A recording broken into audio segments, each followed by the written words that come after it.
Hey everybody, welcome to Lessons from the Cockpit. Today we're going to talk about comparing yourself to others and how this leads to disaster.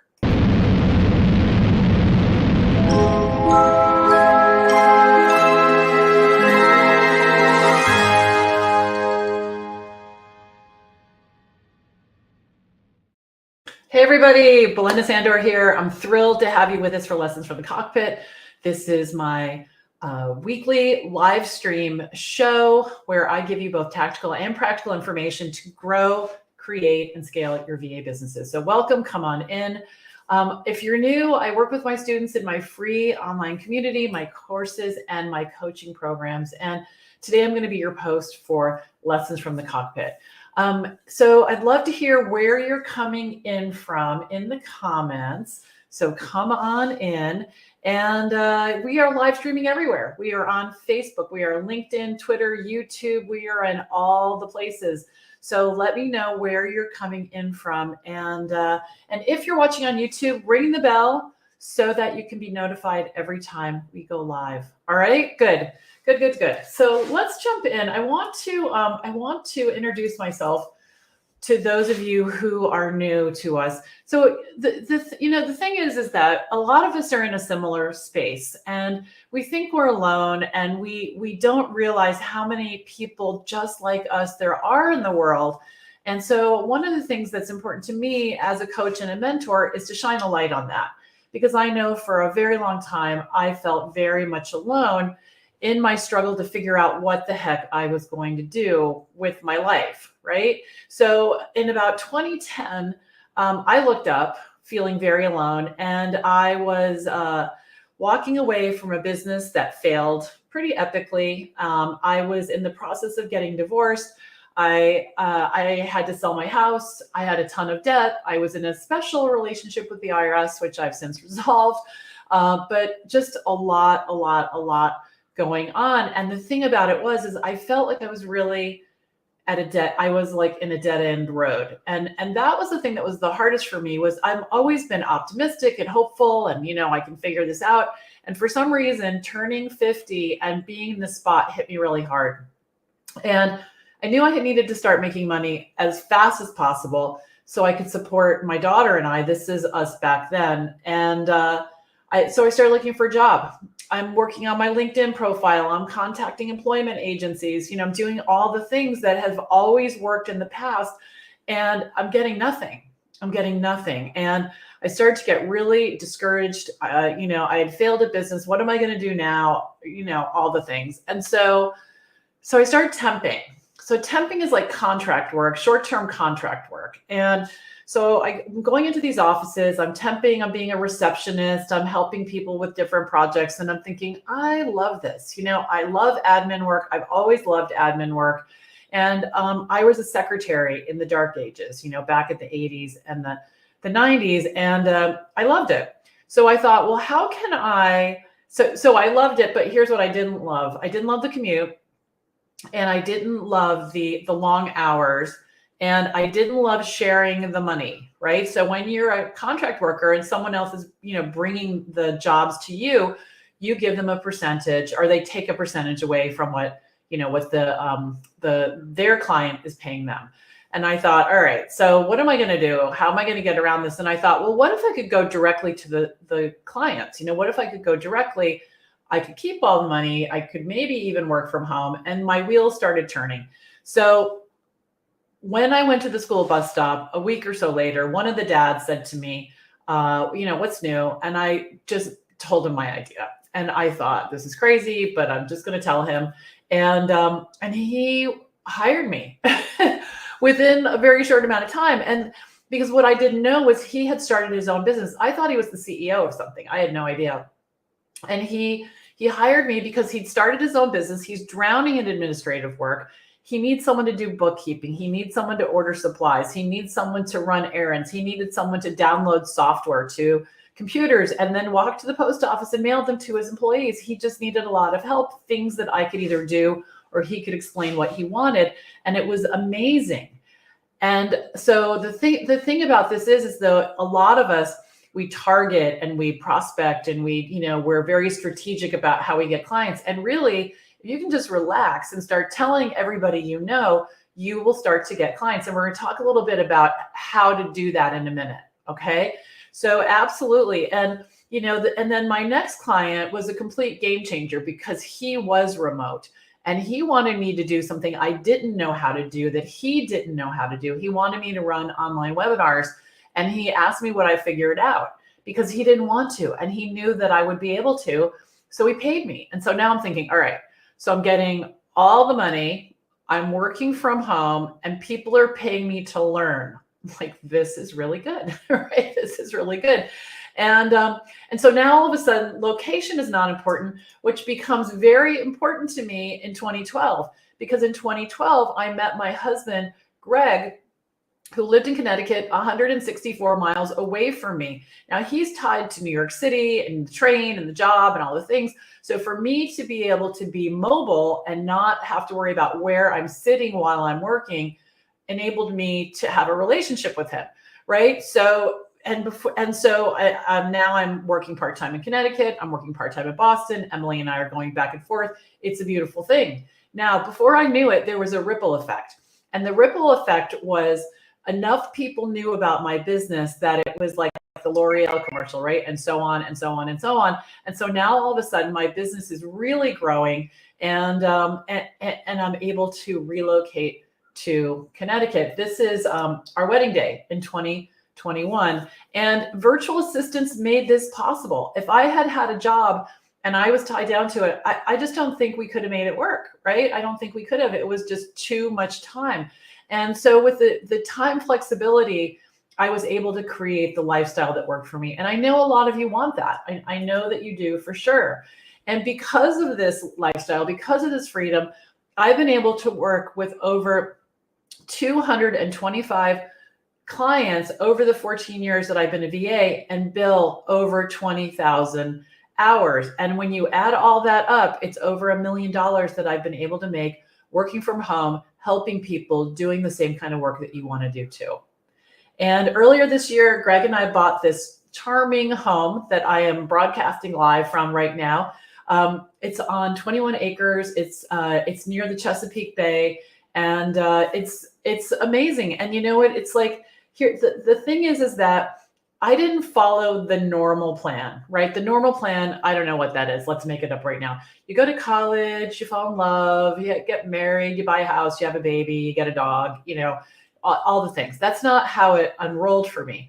I finished college when I was 32. I had my daughter when I was 40. I met the man, married the man I've been looking for my whole life when I turned 60. And I just want you to know it's not too late to have the business you want.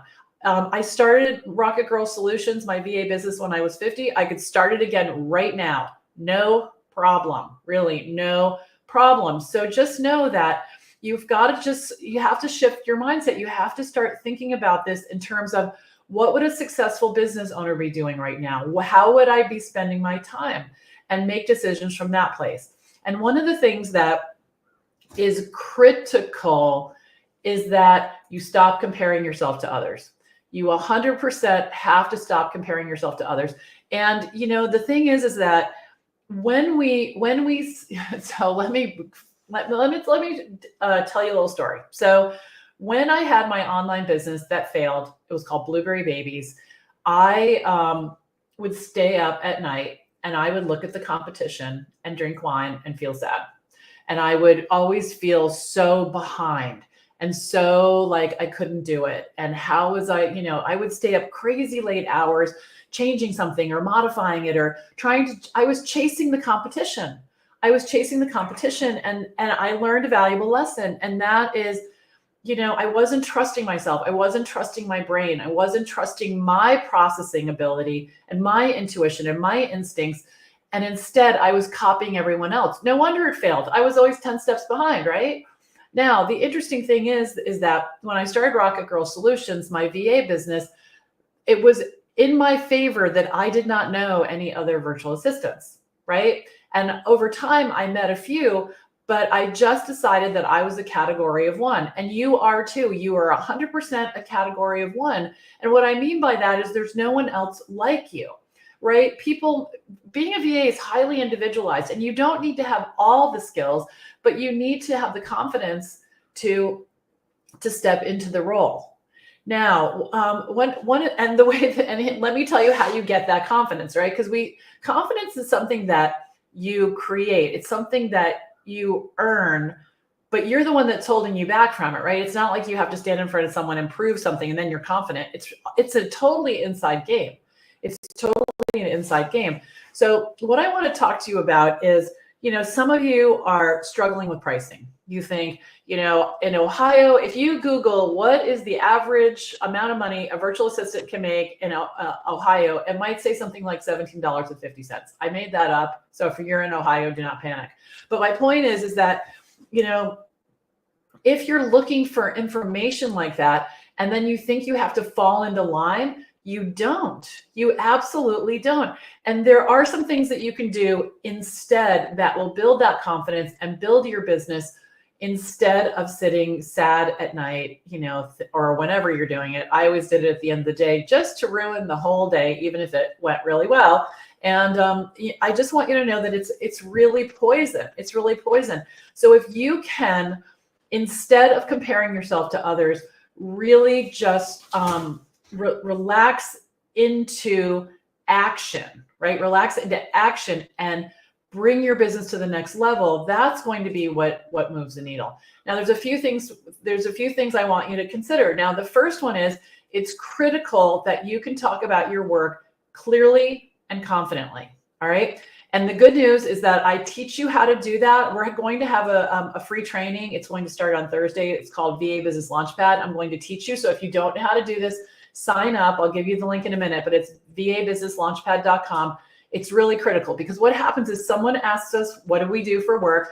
And we just start talking and people have no idea what we're talking about. They might say something like, well, I was in corporate and I decided that I wanted to work on my own. So I pretty much do the same thing I did in corporate, but now I do it, for other people. And, there's some this and there's some that and some other things. And, but like it just goes on and on and on. And people just glaze over like, what are you talking about? Right. And so instead, I want you to say, I'm a virtual assistant. I work with entrepreneurs. I help them with the admin pieces of their work, like 1, 2, and 3. Okay, simple, simple, simple, and stop talking. Have a conversation with people, right? And in the training, I'm going to go into great detail of exactly each piece of what I just said and why it's important and why we don't want to deviate from that. Okay, so. And the thing is when you're able to do this, people like their whole face changes when you tell them what you do because they're like, oh, cool. And they usually either say, I want to be that, or I need one of those. That's what usually happens when we do it this way. Okay, good. Now, the second thing is, when you're meeting people, when you're out in the world, I want you to really be professional. And what I mean by that is I want you to act the part of a successful virtual assistant before you even have any clients. And I know you're thinking, how can I do that? It's very simple, right? Make sure that everything about how you're presenting yourself shine. Get yourself a good business card. I know a lot of you are like, I'm going to do it online. It's going to be great. Nobody has to kill trees or have paper. Skip that, or have that and also have business cards. There's nothing more impressive than handing someone a business card and impressing them, with the fact that you have it, that you're taking yourself seriously.